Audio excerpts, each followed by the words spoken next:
Hey everyone, I'm going to show you how to use Glogster, an interactive Web 2.0 tool that can be used by you and your students to create digital posters in the classroom. By using text, audio, video, and images, Glogster gives classrooms an alternative to poster board displays and PowerPoint presentations.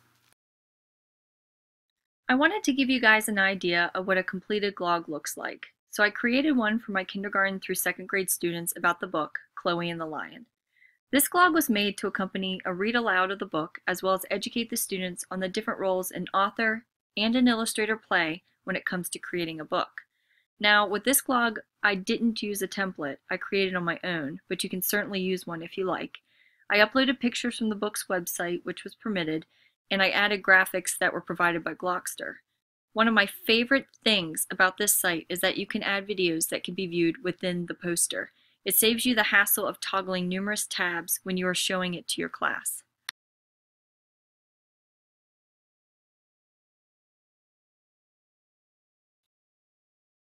Now that you know what a Glog looks like, let's head over to the home page. This is the page you will see whenever you sign into your account.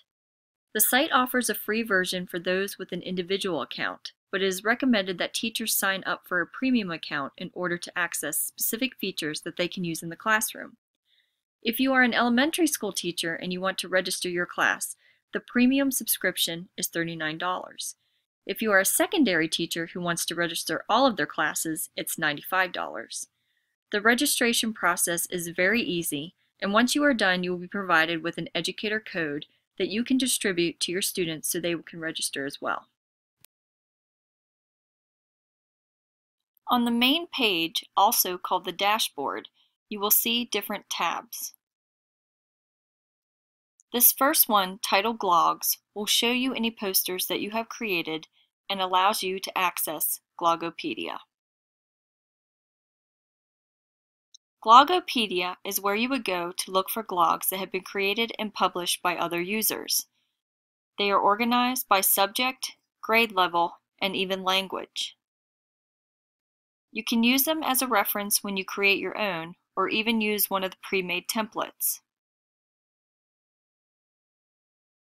If you see any that you particularly like, you can add them to your favorites, which will appear on your dashboard.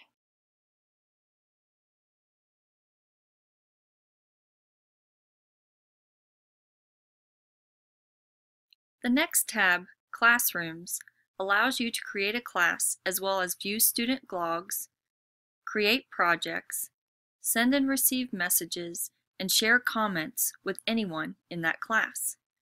You can even add students.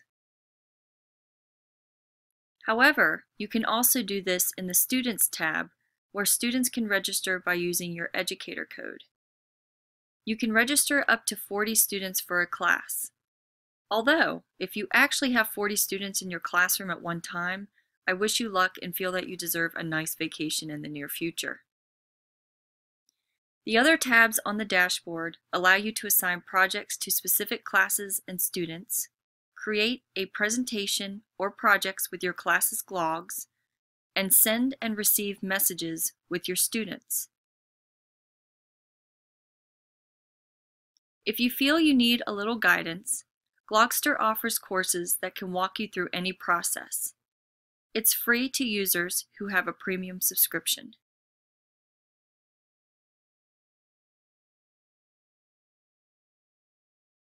Now that we are done with the dashboard, I'd like to show you how to get started when it comes to creating your own Glog.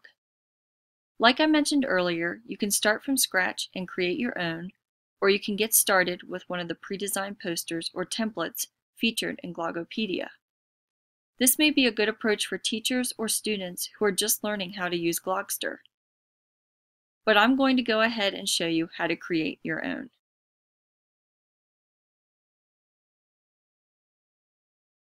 When you click on the green button, you will see that Glogster continues to showcase various templates that are sorted into categories.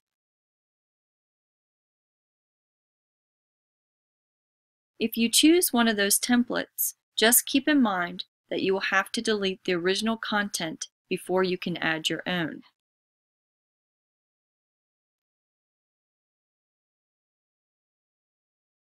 If you choose to start from scratch, you will select the blank landscape or blank portrait canvas, as they call it, at the top.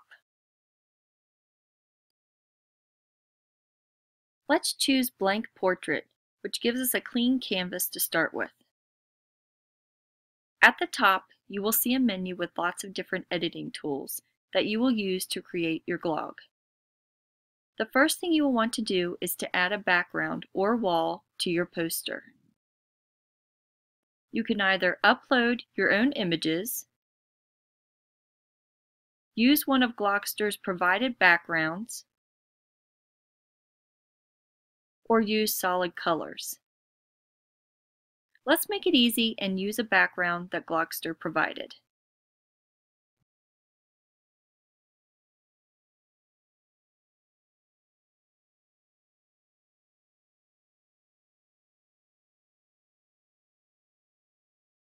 Now, to add images, you will just go to your toolbar at the top and click on Images.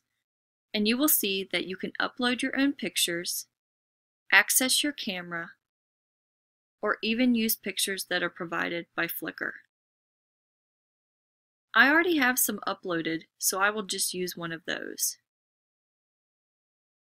You can move and position the image wherever you like, as well as adjust the size.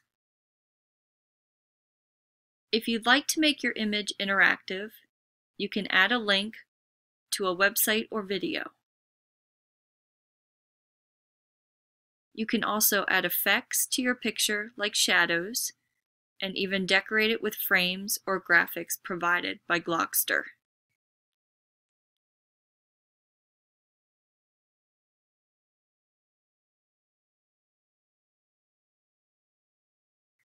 To add text to your glog, you click the T at the top and choose between using a heading, paragraph, or a graphic with text. Let's go ahead and choose a graphic and insert some text.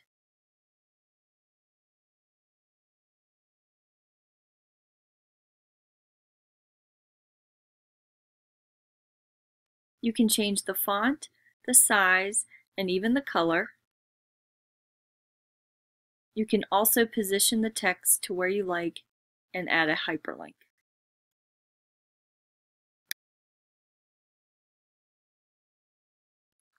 To add videos, you once again go to your menu and select the appropriate tool.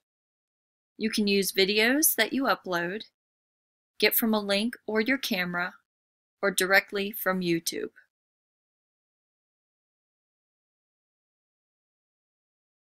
Once you select a video, you can change the location and size and decorate with graphics.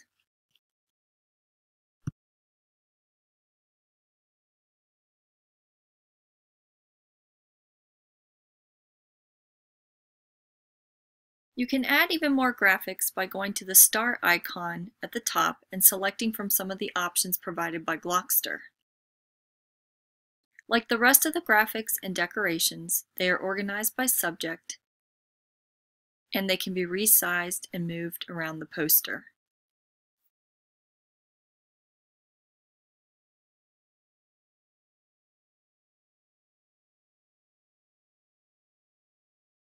Other editing tools include uploading audio files or using ones provided on YouTube,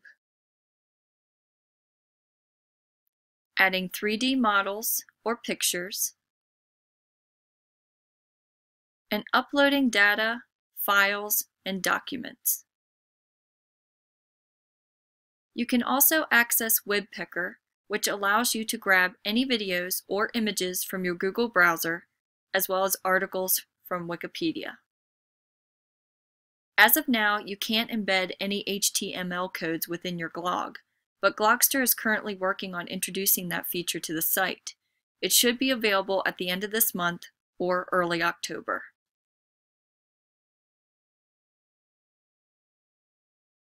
As you work on your glog, you can go to preview mode and see what it would look like once it was published.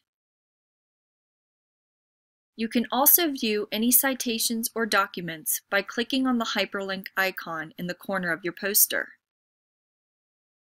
To return back to editing mode, you simply click the pencil icon at the top of the page.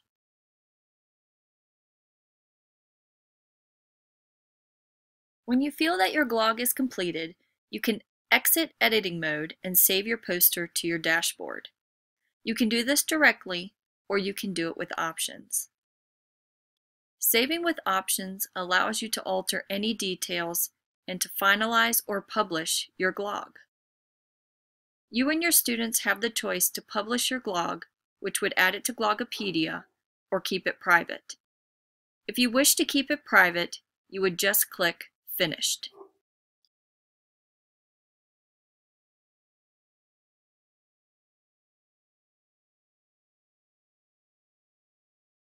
At any time, whether it's finished or not, you can edit information concerning your glog. Located at the bottom of the poster, you can add tags, comments, choose an appropriate grade level and category, and add it to a specific class. You can also add it to your favorites, embed it into a website or blog, and send to friends.